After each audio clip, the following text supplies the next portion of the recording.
जिस मूवी को आज मैं एक्सप्लेन करने जा रही हूँ वो एनाबेल कम्स होम है। मूवी एग्जैक्ट वहीं से स्टार्ट होती है जहाँ एनाबेल मूवी एंड हुई थी। एक बच्चे की मदर एक डॉल परचेज करके अपनी बेटी को गिफ्ट करती है क्योंकि उसकी बेटी को डॉल्स बहुत ज्यादा पसंद थी, लेकिन बहुत जल्द वो इस डॉल को एड और लॉरेन के हवाले कर देती है क्योंकि इस डॉल यानी एनाबेल डॉल में बहुत ज्यादा एविल पावर्स थी और वो इन पावर्स का यूज करके उस बच्चे को पोजेस करने की कोशिश कर रही थी। एड और लॉरेन एनाबेल डॉल को लेकर अपने घर के लिए चल पड़ते हैं, लेकिन रास्ते में एक एक्सीडेंट होने की वजह से उन्हें एक दूसरे रास्ते से अपने घर के लिए जाना पड़ता है। रास्ते में वो लोग एक कब्रिस्तान के बाहर रुकते हैं क्योंकि उनकी कार खराब हो गई थी और एड कार को ठीक कर रहे थे। इसी दौरान लॉरेन को कार की पिछली सीट पर एक लड़की की सॉल नजर आती है और ये वही लड़की थी जिसकी कुछ देर पहले कार एक्सीडेंट में मौत हो गई थी। उस लड़की की सॉल लॉरेन को कहती है आई लाइक योर डॉल। इसके अलावा लॉरेन को वहाँ पर बहुत ज्यादा स्पिरिट्स नजर आती हैं और वो सारी स्पिरिट्स उस कब्रिस्तान से ही आई थी। उनमें से एक स्पिरिट एड को सड़क के बिल्कुल बीच में धक्का देती है ताकि सामने से आने वाले ट्रक के नीचे आकर एड की मौत हो जाए, लेकिन एड किसी तरह खुद को बचा लेते हैं और यहाँ पर एड और लॉरेन समझ जाते हैं कि ये सब कुछ एनाबेल डॉल कर रही है और इसीलिए वो लोग बगैर कोई देरी किए उस डॉल को लेकर अपने घर आ जाते हैं। एनाबेल डॉल को घर लाते ही वो लोग उसे अपने म्यूजियम में लेकर जाते हैं जहाँ पर उन्होंने अपनी केसेस से जुड़ी हुई बाकी चीजें भी रखी थी और वो सारी चीजें किसी तरह की डीमंस और एविल पावर्स की मालिक थी। एनाबेल डॉल को वो लोग एक चेयर पर रखते हैं और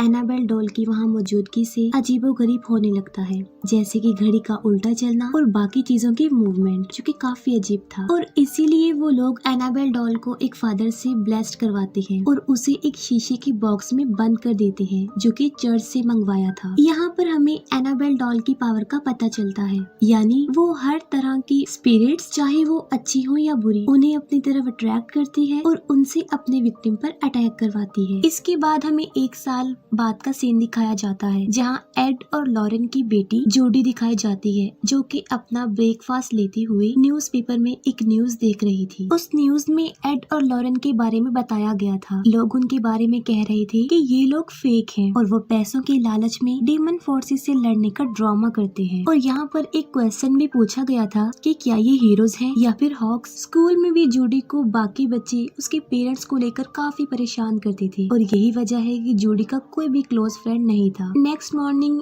एड और लॉरेन को किसी केस के सिलसिले में आउट ऑफ सिटी जाना था और वो लोग मैरी नाम की एक लड़की को जूडी की केयर टेकर के तौर पर अपॉइंट करते हैं। मैरी जूडी को स्कूल में ड्रॉप करती है और जूडी को स्कूल में एक फादर की सॉल नजर आती है जो कि कॉन्टिन्यूसली उसे ही देख रहा था और वो सॉल जूडी को फॉलो भी कर रहा था। और यहाँ पर हमें ये पता चलता है कि जूडी को वो स्पिरिट इसलिए नजर आ रही थी क्योंकि उसके पास उसकी मदर की तरह पावर थी जो कि स्पिरिट्स को देख सकती थी, उन्हें महसूस कर सकती थी। इसके बाद हम मैरी को उसकी फ्रेंड डैनियला के साथ सुपरमार्केट में देखते हैं क्योंकि जूडी की बर्थडे थी और केक बनाने के लिए उसे इंग्रेडिएंट्स चाहिए थे। शॉपकीपर और मैरी एक दूसरे को लाइक करते थे। इन लोगों की कन्वर्सेशन के दौरान हमें ये पता चलता है कि डैनियला किसी वजह से एड और लॉरेन के घर जाने में काफी इंटरेस्टेड थी। मैरी जब जूडी को स्कूल में पिक करने जाती है तब वो लोग वहाँ पर उस फादर की स्टैचू को देखते हैं जो काफी देर से जूडी को नजर आ रहा था और जब जूडी टर्न करके देखती है तो वो फिर से फादर की स्पिरिट को देखती है। मैरी और जूडी केक बनाने में बिजी थे तब डैनियला बैक डोर से उनके घर आ जाती है। डैनियला के हाथ में एक छोटी सी बेल होती है और वो जूडी से पूछती है कि क्या ये कोई स्पिरिट बेल है, जिस पर जूडी उसे कहती है कि नहीं, ये एक नॉर्मल बेल है जो कि उसकी मदर ने कलेक्ट की है। असल में डैनियला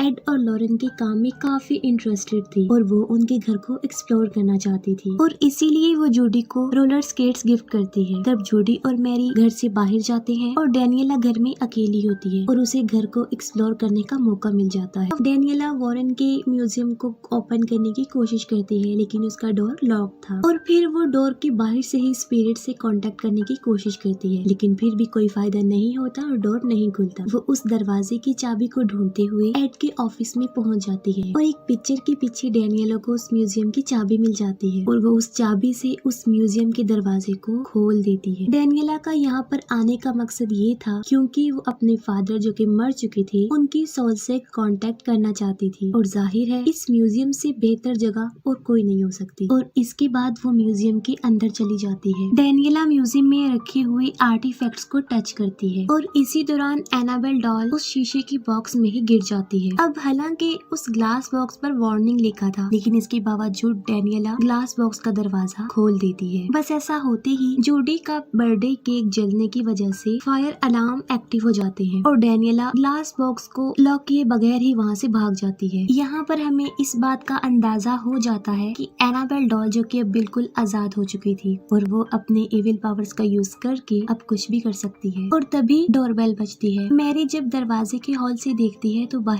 कोई भी नहीं होता, जिस पर वो काफी हैरान हो जाती है। लेकिन मैरी दरवाजा खोल देती है और वहाँ पर उसे एक बच्ची नजर आती है जो उसे कहती है कि उसने एनाबेल डॉल से खेलना है। और फिर तभी अचानक से वो बच्ची वहाँ से गायब हो जाती है, जो कि जाहिर है हैरान कर देने वाला मंजर तो था ही। डेनियला को अपने फादर की सॉल नजर आती है और वो उन्हें फॉलो करते हुए घर के अंदर चली जाती है। जूडी भी डेनियला को फॉलो करते हुए घर के अंदर चली जाती है, जहाँ जूडी को एक रूम में एनाबेल डॉल एक चेयर पर बैठी हुई नजर आती है और वहाँ पर अजीबोगरीब होने लगता है। और बेड के नीचे जूडी को एक नोट मिलता है जिस पर लिखा होता है मिस मी और साथ में क्वेश्चन मार्क। और वहीं पर जूडी को एक शैडो चलता हुआ नजर आता है और तभी अचानक से दी ब्राइड जूडी के सामने आ जाती है और एक चाकू लेकर जूडी पर अटैक करने लगती है। जूडी क्रॉस उसे दिखाकर खुद को प्रोटेक्ट करती है और साथ में काफी चिल्लाती है और उसके चिल्लाने की आवाज मैरी और डेनियला सुन लेती है। मैरी जूडी के पास आती है और उसे हौसला देती है। यहाँ पर जूडी मैरी को बताती है कि उसके पास ये एबिलिटी है कि वो स्पिरिट्स को देखती है, जिस पर मैरी उसे कहती है कि जरूरी नहीं है कि सारी स्पिरिट्स ही बुरी हो, कुछ अच्छी भी होती है। डेनियला को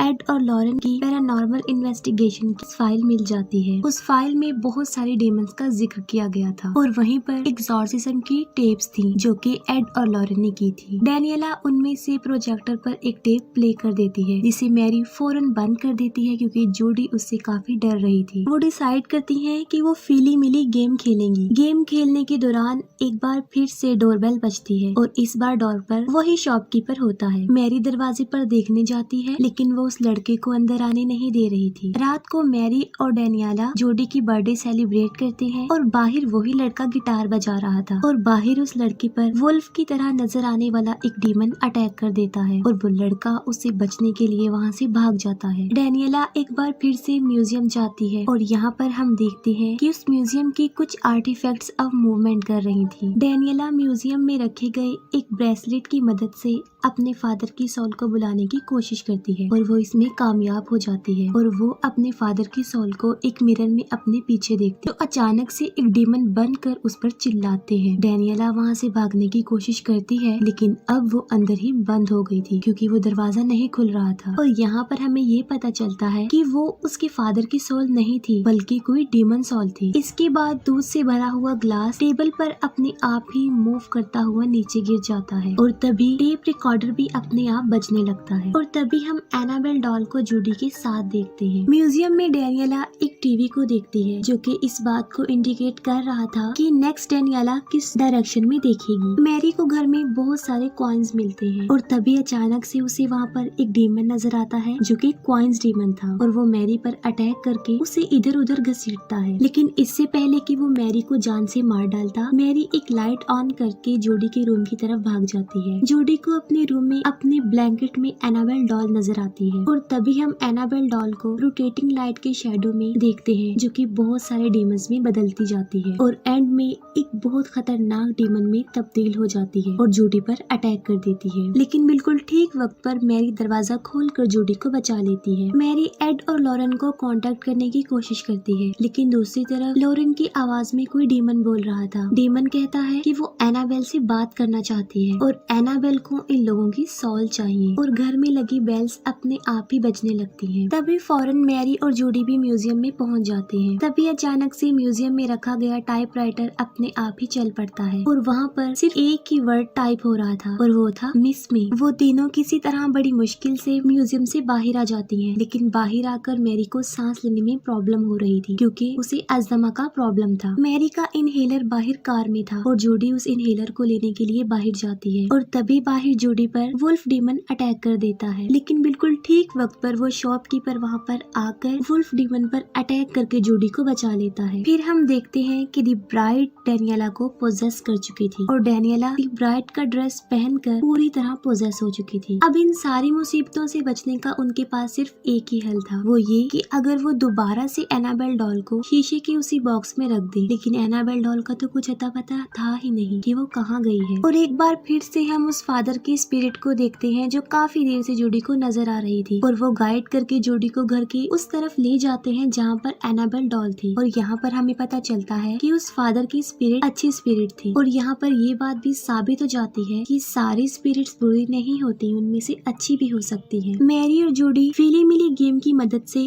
उस रूम की चाबी ढूंढती हैं जहाँ पर एनाबेल डॉल थी और फिर मैरी उस रूम में जाती है। उस रूम में बहुत ज्यादा डीमंस थे और बैड स्पिरिट्स थी जो कि मैरी को काफी डराने की कोशिश करती है। यहाँ पर बड़ी मुश्किल से मैरी एनाबेल डॉल को लेकर रूम से बाहर फेंकती है और जूडी एनाबेल डॉल को उठाकर वापस उस बॉक्स में रखने के लिए भागती है। लेकिन रास्ते में पोसेस डेनियला जूडी पर अटैक कर देती है। मैरी और जूडी डेनियला का मुकाबला करती है और जूडी अपने पेरेंट्स के थ्रू किए गए एग्जॉर्सिज्म की वीडियो प्रोजेक्टर पर प्ले कर देती है। इस वीडियो को देखकर डेनियला का भी एग्जॉर्सिज्म हो जाता है और अब वो दी ब्राइड के कब्जे से आजाद हो चुकी थी। अब ये तीनों लड़कियां म्यूजियम में जाकर एनाबेल डॉल को ग्लास बॉक्स में रखने की कोशिश करती हैं, जहाँ पर बहुत सारे डीमन उनकी कोशिश को नाकाम बनाने की काफी कोशिश करती है। तब जूडी एक क्रॉस की मदद से उन डीमंस को दूर भगा रही थी और डेनियला एनाबेल डॉल को ग्लास बॉक्स में रखने में कामयाब हो जाते हैं और ऐसा होते ही सब कुछ नॉर्मल हो जाता है। और तभी वहाँ पर वो शॉपकीपर भी आ जाता है। जूडी बचाती है कि बाहर डीमन से इस लड़की ने ही उसे बचाया था, जिस पर मैरी काफी खुश हो जाती है। ये चारों लोग रात को वहीं पर टाइम स्पेंड करते हैं और सुबह होते ही एड और लॉरेन भी वहाँ पर आ जाते हैं। जूडी उन सारे इंसिडेंट्स को अपने पेरेंट्स को बता देती है जो उनके साथ हुए और वो दोनों अपनी बेटी को रिलैक्स करते हैं। वो लोग जूडी का बर्थडे सेलिब्रेट करते हैं, सब कुछ हैप्पी और नॉर्मल हो जाता है और यहीं पर इस मूवी की हैप्पी एंडिंग हो जाती है। मूवी के लास्ट सीन में हमें पता चलता है कि डेनियला अपने फादर से कांटेक्ट करने की इसीलिए कोशिश कर रही थी क्योंकि वो अपने फादर की एक्सीडेंट में मौत की वजह खुद को समझती है। इस पर लॉरेन उसे बताती है कि उन लोगों ने उसके फादर के सोल से कांटेक्ट किया था, जिसमें उन्हें पता चला है कि डेनियला का उस एक्सीडेंट में कोई कसूर नहीं था, वो बेकसूर है और उसके फादर को उस पर प्राउड है। और यहीं पर ये मूवी एंड हो जाती है।